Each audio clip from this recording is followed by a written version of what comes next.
Sa pagbabalik tanaw ng ating napag-aralan na lesson 10 natin. Glory to God sa buhay mo. Ang Diyos po ang magpala sa iyong buhay at sa iyong paglilingkod sa ating Panginoon. God bless po sa ating lahat. At dadako na po tayo sa ating School of Leadership. Number 2 na po. School of Leadership 2. Lesson 1 na po tayo mga kapatid.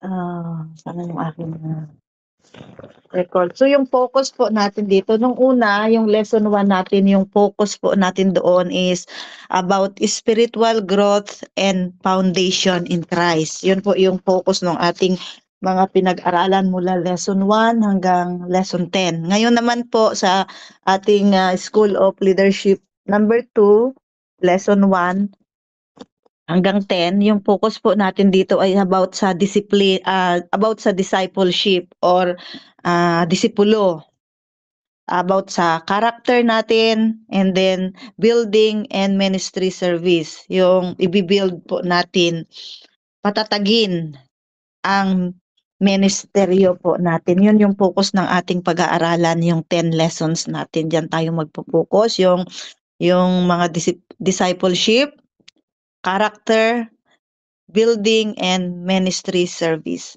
So number 1 po tayo ngayon, lesson 1 tayo ngayon sa SOL2 natin. Ang tawag ni Kristo sa pagiging disipulo. Ang sabi sa ating teksto, Mateo 16:24, kung ang sinuman ay nagnanais sumunod sa akin, tanggihan niya ang kanyang sarili, pasanin ang kanyang krus at sumunod sa akin. Mga kapatid, ang pagiging disipulo o isang discipleship ay hindi lamang simpleng pagsunod sa relihiyon. Ito ay pakikipagtipan sa ating Panginoong Hesus. Ang mga tao noong panahon ni Hesus ay maraming gustong sumunod sa Kanya para sa himala, para sa tinapay, pagkain, himala, para sa kagalingan, para sa kaginhawaan. Ngunit nang ang ating Panginoong Hesus ay tumawag ng tunay na alagad, hindi niya sila inalok ng ginhawa, mga kapatid. Inalok niya sila ng krus. Ang sabi sa Mateo 16:24, ang Mateo 16:24 ay hindi imbitasyon sa mababaw na pagsunod. Amen po. Kundi pagtawag sa radikal na pagbabago. Ibig sabihin, pagdalikod sa dating pagkatao at pagyakap sa buhay na lubos na nakatuon lamang sa ating Panginoong Hesus. Sa panahong puno ng kaguluhan o ingay, pansariling ambisyon, pag-aalaga sa sarili natin, sa mga brand natin at sariling mga pangarap natin. Ang tawag ni Kristo ay tanggihan ang sarili, pasanin ang krus, sumunod sa akin. So hindi po ito madali. Noong unang panahon, marami pong tao ang sumunod sa ating Panginoong Hesus dahil sila ay pinapagaling, naghihimala, nagpapakain ng Diyos ng maraming tao at nagbibigay ng kaginhawahan sa Kanya. Ngunit sa panahon ngayon, ang tawag ng ating Panginoon sa atin ay hindi kaginhawahan, kundi tanggihan ang sarili, pasanin ang krus at sumunod sa akin. So ang tunay po na essence ng School of Leadership, number 2 po natin, ay ang pagiging alagad. Ang pagiging alagad ay paglalakbay ng puso na buong buhay na itinatalaga kay Kristo. Amen po. Ang pagiging alagad ay paglalakbay ng puso na buong buhay na itinalaga kay Kristo. Yung ating buong buhay, ating buong puso, iniaalay natin sa ating Panginoong Hesus. Points number 1 na po tayo. Points number 1, sabi din sa ating talata, dito po lang tayo kukuha sa Mateo 16:24. Sabi po dito, kung ang sinuman ay nagnanais. So ang ating unang puntos, ang puso ng pagsunod. Ang puso ng pagsunod. Sabi po dito, kung ang sinuman ay nagnanais. So points number 1, ang puso ng pagsunod. So ang salitang nagnanais ay nangangahulugang malalim, matibay, sinasadyang desisyon, hindi nakabase kay sister, hindi nakabase kay brother. Amen po. Ang salitang nagnanais ay nangangahulugang malalim sa pagsunod, matibay ang paninindigan sa pagsunod, sinasadyang desisyon. Hindi dahil ayaw akong kausapin ni brother, ni sister, ayaw niya sa akin, ay hindi ako susunod. Ang pagsunod po natin ay sinasadyang desisyon. Amen po. Hindi ito sa pilitang pagsunod. Hindi po tayo pinipilit na dumalo sa gawaing ito na makinig o mag-aral. Hindi ito sa pilitang pagsunod.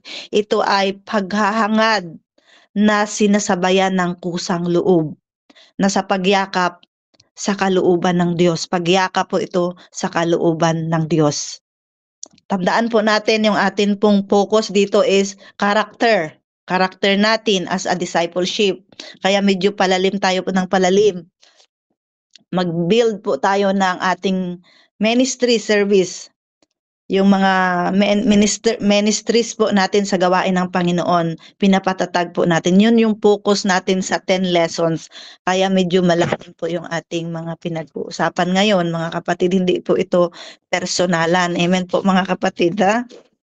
Yan po yung ating focus ngayon. Discipleship, pagsunod, character natin as tagasunod, building and ministry service. Yan po yung focus ng ating 10 lesson. So narito po tayo mga kapatid upang pag-aralan ang puso ng pagsunod. Number 1 points, ang puso ng pagsunod. Dahil ang sabi sa ating talata, kung ang sinuman ay nagnanais.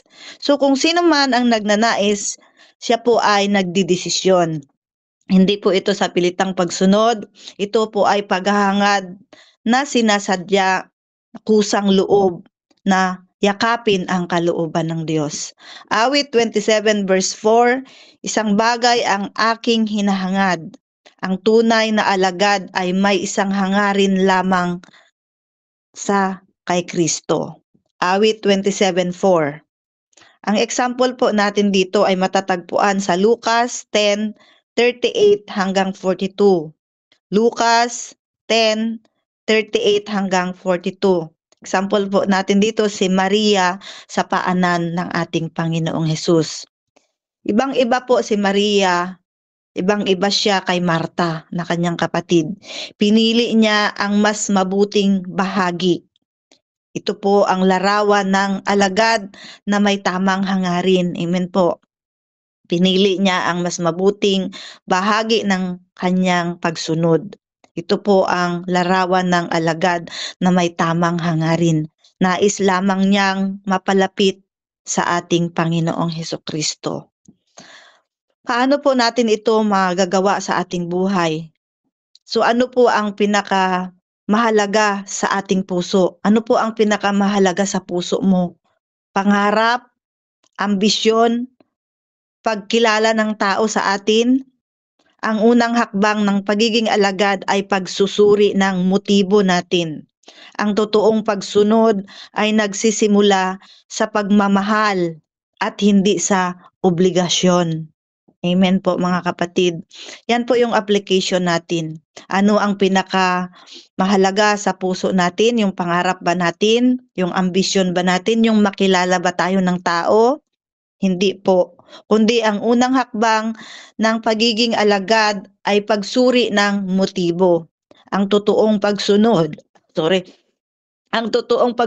ay nagsisimula sa pagmamahal at hindi obligasyon. Ang pagmamahal natin kay Kristo, hindi lang obligasyon natin na tayo ay narito dahil tayo ay gagamitin. Amen po mga kapatid. Points number 2 na po tayo. Points number 2, ang pagpapako sa lumang pagkatao. Ang pagpapako sa lumang pagkatao. Ang sabi ng ating talata, tanggihan ang sarili. So ang ating points number 2, ang pagpapako sa lumang pagkatao. tanggihan ang sarili. Dito lang po tayo kumukuha sa Mateo 16:24. Ang salitang tanggihan, mga kapatid, ay nangangahulugang lubos na pagtanggi. Parang pagtanggi sa isang stranger na tao. Hindi natin kilala. Tinatanggihan po natin yon. Pag pinasakay po tayo sa car lift or sa kahit private car, pag hindi po natin kilala, sasakay po ba tayo, baka dadalhin po tayo sa disyerto, mga kapatid, no? So, tinatanggihan po natin. Ang salitang tanggihan ay nangangahulugang lubos na pagtanggi. Yung parang pagtanggi po natin sa mga estranghero na dumadating sa ating mga buhay. Sa pagiging alagad, ang unang tinatanggihan ay hindi kasalanan lamang, kundi sarili mismo natin. Mga pansariling hangarin, mga pansariling tagumpay, mga pansariling plano at karapatan, mga kapatid. Yan po ang sinasabi dito sa talatang itong tanggihan ang sarili. So tinatanggihan po mismo natin ang ating mga hangarin, mga ambisyon po natin na hindi karapat-dapat, yung mga kagustuhan po natin na hindi kalooban ng Diyos. Sinusupil natin yung ating pansariling kagustuhan. Ito po yung tinuturo sa atin ng talatang ito, na yun yung mga tatanggihan natin. Nais nating sumunod sa ating Panginoon. Ang sabi sa Galatia chapter 2 verse 20, Galatia chapter 2 verse 20, hindi na ako ang nabubuhay, kundi si Kristo ang nabubuhay sa akin. Ang alagad, mga kapatid, ay hindi nagpapadala sa sigaw ng laman, sa sigaw ng damdamin, sa nasa ng laman, kundi sumusuko sa pamumuno po ng ating Panginoong Hesukristo, mga kapatid. Dahil ang sabi dito, hindi na ako nabubuhay, kundi si Kristo na ang nabubuhay sa aking sarili. So hindi na tayo ang masusunod, dahil ang Diyos na ang nabubuhay sa atin, tayo na ay nagpapasakop sa ating Panginoong Hesukristo. At kung ano ang kalooban ng Diyos, yun na po yung ating sinusunod, hindi na yung ating pansariling kagustuhan. Ang ating example dito sa Genesis chapter 22, ito po ay buhay ni Abraham. Si Abraham handang isuko si Isaac, mga kapatid. Hindi lamang pagsunod ang kanyang ginawa. Ito ay pagtanggi sa sariling pangarap. Nangarap siguro siya na yung anak niya balang araw magiging kung ano man ang kahihinatnan. Hindi lamang sumunod si Abraham, ito ay pagtanggi sa sariling pangarap para masunod ang pangarap ng Diyos. Amen po, mga kapatid. So makikita natin sa buhay ni Abraham, hindi lamang siya sumunod sa ating Panginoon, pero tinanggihan niya rin ang kanyang sariling pangarap patungkol sa kanyang nag-iisang anak. So bilang application, tanungin natin ang ating mga sarili. Tanungin ang sarili, ano ba ang humahawak sa puso ko na dapat kong isuko sa Diyos? Kung bakit ako hindi magpapatuloy sa paglilingkod ko sa Panginoon? Kung bakit hindi ako magpapatuloy sa ating SOL? Ano ba ang humahawak sa puso ko? Ano ba ang dapat kong isuko? Ang dapat kong isuko sa Panginoon, ano ba? So yun po yung mga katanungan natin sa ating sarili. Pagiging alagad ay pakikipagpalit. May kapalitan po yun. Ang sarili mo, kapalit ang kalooban ng Diyos. Amen po. Tatanggihan natin ang nilalaman ng ating puso kung ano man ang humahawak dito. Ipinagpapalit po natin ito, ang sarili natin, ipinagpapalit natin sa kalooban ng Diyos. So yan po yung pwede nating mai-apply sa ating sarili. Yung mga humahawak sa ating mga puso upang hindi tayo sumunod sa Panginoon, ipagpapalit po natin yun sa kalooban ng Diyos. Amen po, mga kapatid. Number 3, ang ating number 3 points, ang buhay na may kamatayan. Ang buhay na may kamatayan.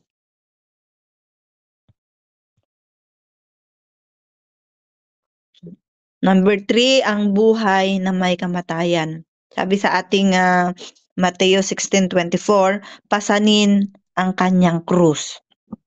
Pasanin ang kanyang krus. Noong panahon ng ating Panginoong Hesus, ang krus ay hindi dekorasyon. Ngayon, kinukwintas lang natin. Kinukwintas lang ng iba. Dinidecoration lang nila sa kanilang yung kwintas. Noong panahon ni Jesus, mga kapatid, ang krus ay hindi dekorasyon. Ito ay instrumento ng kamatayan. Pag makakita ka ng krus noong unang panahon, sa panahon ng ating Panginoong Jesus, ito ay instrument. Ito ang ginagamit sa mga taong bibitayin, ay ano ba yun, ikukrus, ipapako sa krus. Instrumento ng kamatayan. Kaya nang sabihin ng ating Panginoong Jesus, pasanin ang krus, ibig sabihin, malinaw ito sa lahat. Maghanda kang mamatay. Parang ganun yung ibig sabihin ng ating Panginoong Jesus. Ang buhay natin ay ihanda natin para mamatay. Pasanin ang krus. Pero, mamatay saan? Saan po mamatay? Hindi yung mamatay na physical, mga kapatid. Number 1, maghanda kang mamatay. Yun po yung sinasabi ng ating Panginoong Hesus na pasanin ang krus. Number 1, mamatay sa dating pagkatao. Number 2, mamatay sa pride. Number 3, mamatay sa kasalanan. Number 4, mamatay sa sariling trono sa buhay. Ulitin ko po. Ang sinabi ditong pasanin ang krus, malinaw ito sa lahat na ang ibig sabihin, maghanda kang mamatay. Mamatay tayo saan? Mamatay sa dating pagkatao. Ano man yung dati nating pagkatao, mamamatay tayo doon. Iiwan natin yon. Mamatay tayo sa pride, mawawala ang pride sa atin. Mamatay tayo sa kasalanan, mamatay sa sariling trono sa buhay. Trono yung parang napipraise tayo, no? Ikaw lang yung pinupuri. Yung gusto natin, tayo lang yung mas mataas kaysa iba. Parang ganun. So doon po tayo sinasabihan ng Panginoon at marami pa pong iba. Yan po yung sinasabi ng ating Panginoon na pasanin natin ang ating krus. Iwanan na natin yung mga dati nating nakasanayan. Sabi sa Roma 8:13, patayin ninyo ang mga gawa ng laman. So ang tunay na pagsunod ay may araw-araw na kamatayan. Amen po mga kapatid. Araw-araw. Kasi ang sabi dito, patayin ninyo ang mga gawa ng laman. Hindi na natin nagagawa yung ating mga dating ginagawa, mga iniisip natin o kung saan tayo masaya.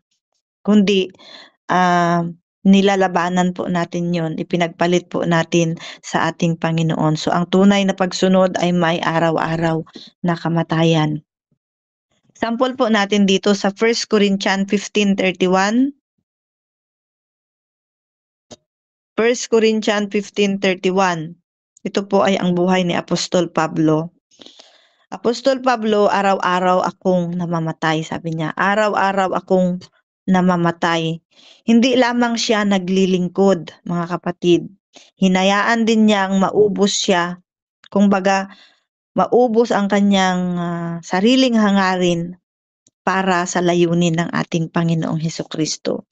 Hinayaan niya ang kanyang katanyagan para lamang matanyag ang ating Panginoong Hesukristo para sa kanyang buhay. So bilang application natin dito, ang pagdadala ng krus ay hindi paghihirap para sa maging martir. Yung mga nagpapasa ng krus dyan sa kalsada, mga kapatid, hindi po yun ganun. Ito ay pagsuko kahit hindi comfortable. Ito ay pagtitiwala kahit masakit. Yan po yung pagpasa natin ng krus po natin. Kahit tayo ay nahihirapan, may mga kaakibat po na hirap ang ating paglilingkod. Sakripisyo, mga kapatid, krus din yan. Yung mga problema sa buhay para mahadlangan ang ating paglilingkod. Yung mga nilalaman ng ating puso na siyang gustong humadlang sa ating paglilingkod. Lahat po ng negatives na pwedeng humadlang sa ating paglilingkod. Krus po yun, mga kapatid. Kahit hindi tayo comfortable, pero tayo pa rin ay nagtitiwala sa Panginoon. Yan po yung ninanais ng Panginoon na makita or gusto niya pong sabihin sa atin na pasanin natin ang ating mga krus at sumunod sa ating Panginoong Hesus. Number 4 po na points po natin, hindi lamang pagsunod sa utos, kundi pagsunod sa kalooban ng Diyos. Sabi po dito, mali po pala. Sabi po sa ating points number 4, hindi lamang pagsunod sa utos, kundi pagsunod sa persona. Yan po, no, persona, Ama, Anak, Espiritu Santo. Points number 4, hindi lamang pagsunod sa utos, kundi pagsunod sa persona. Sabi sa ating tinatalakay, sumunod sa akin. Dito lang po ako kumukuha sa Mateo 16:24. Sumunod sa akin. Hindi sinabing sumunod sa relihiyon. Amen po. Hindi sinasabing sundin ang church rules. Kundi ang sabi ng ating Panginoon, sumunod sa akin. Ako. Siya daw yung sundin natin, ang ating Panginoon.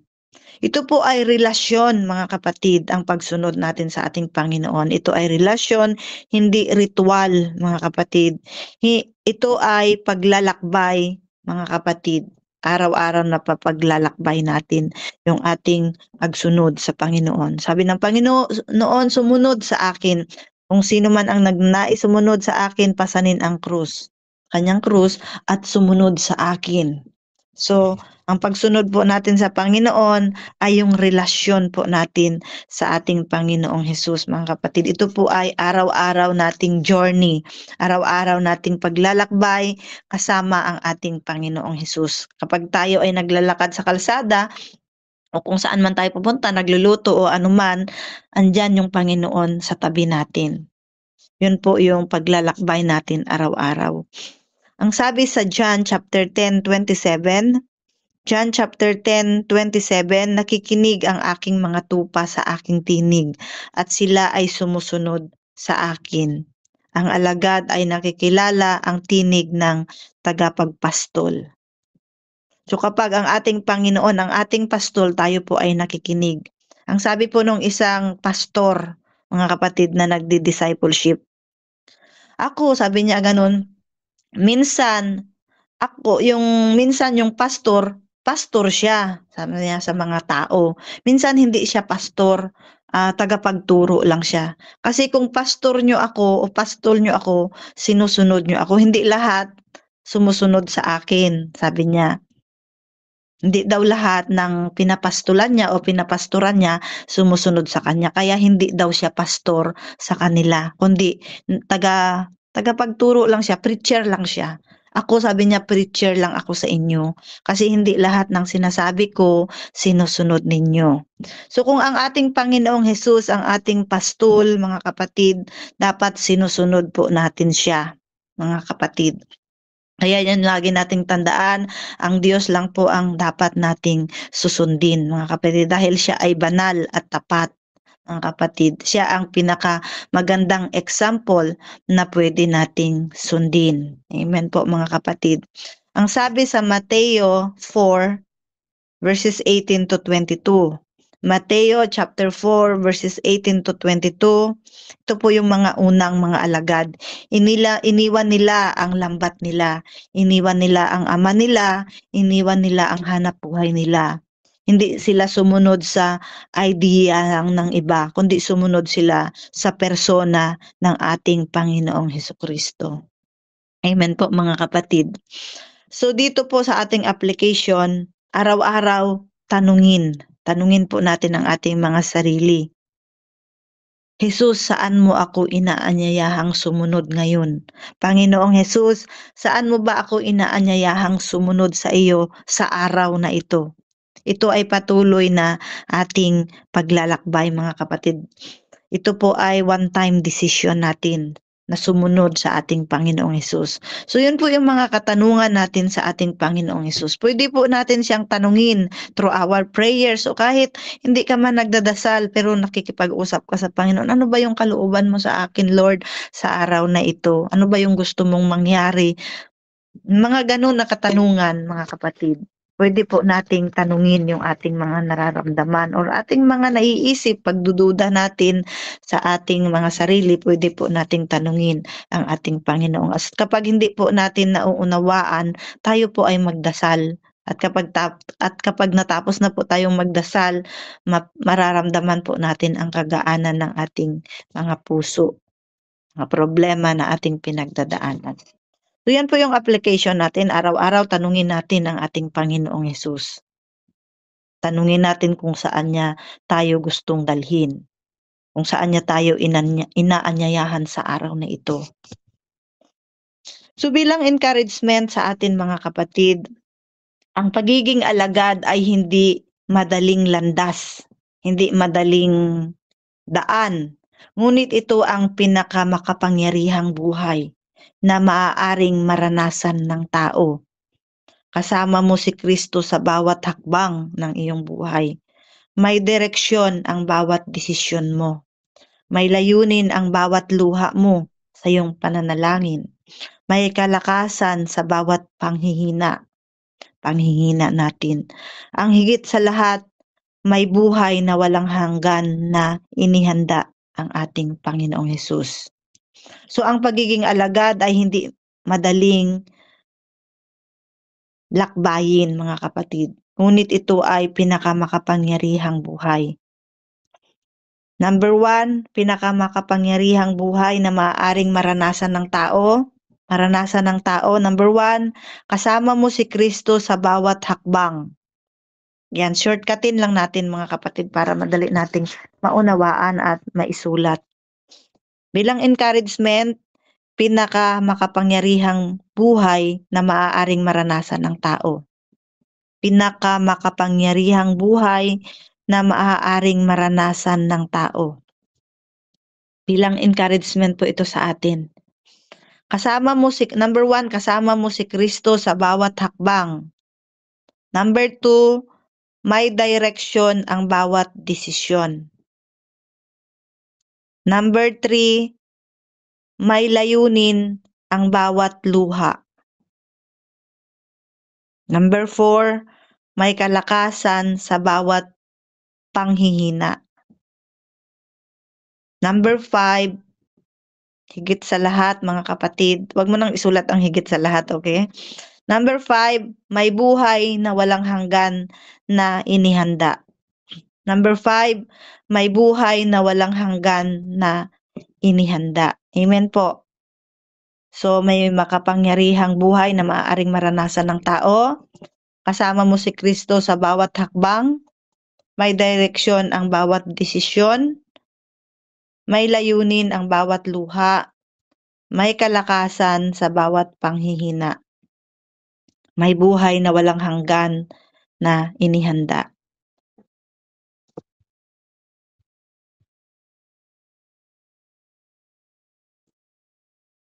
Ang pagtanggi sa sarili mga kapatid ay hindi na pagkalugi. Hindi po tayo malulugi niyan mga kapatid. Ito ay pakikipagpalit kay Kristo. At kapag si Kristo ang kapalit, hindi ka kailanman talo mga kapatid.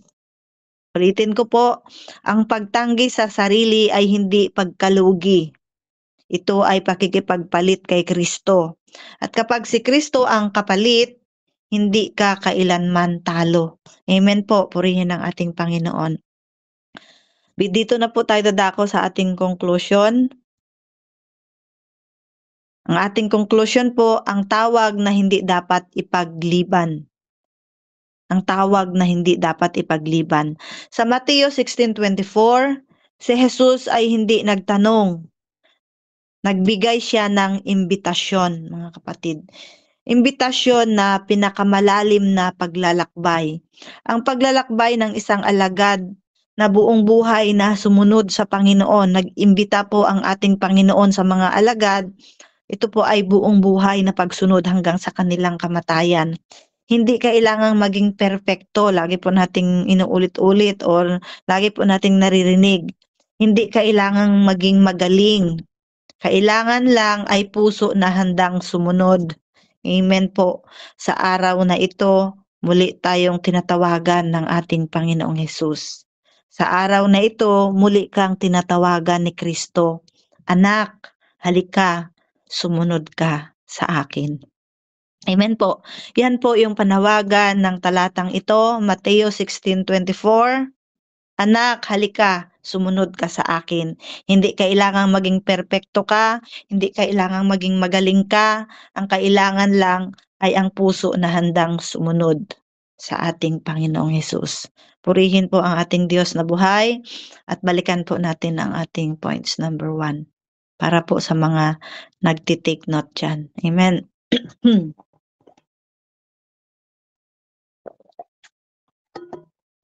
Number 1 po natin, ang puso ng pagsunod.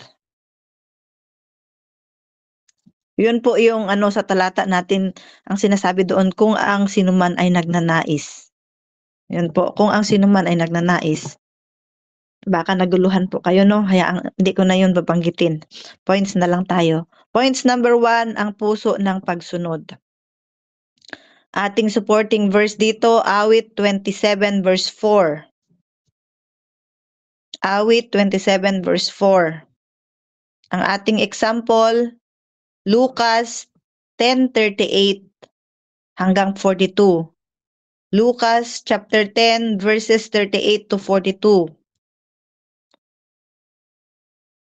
Points number 2, ang pagpapako sa lumang pagkatao. Ang ating supporting verse, Galatia chapter 2 verse 20. Galatia chapter 2 verse 20. Ang atin pong example dito, buhay ni Abraham, Genesis chapter 22. The whole chapter po yan.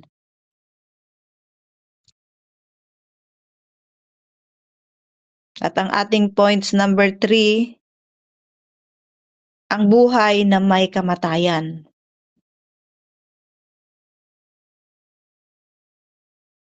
Ang buhay na may kamatayan, supporting verse natin, Roma 8:13. Roma chapter 8 verse 13. At ang ating example, ang buhay ni Apostol Pablo sa 1 Corinthians 15:31. 1 Corinthians 15:31. Then number 4, points natin, hindi lamang pagsunod sa utos, kundi pagsunod sa persona. Dito po supporting verse, John 10:27. John 10:27. John chapter 10 verse 27. Ang atin namang example ay makikita sa Mateo chapter 4 verses 18 to 22.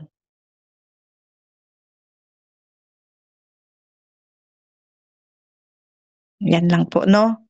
Then sa ating conclusion, ang Mateo 16:24, ito po ay invitasyon sa atin ng ating Panginoong Hesus. Yung invitasyon sa atin ng ating Panginoong Hesus, hindi kailangang maging perpekto. Hindi kailangang maging magaling.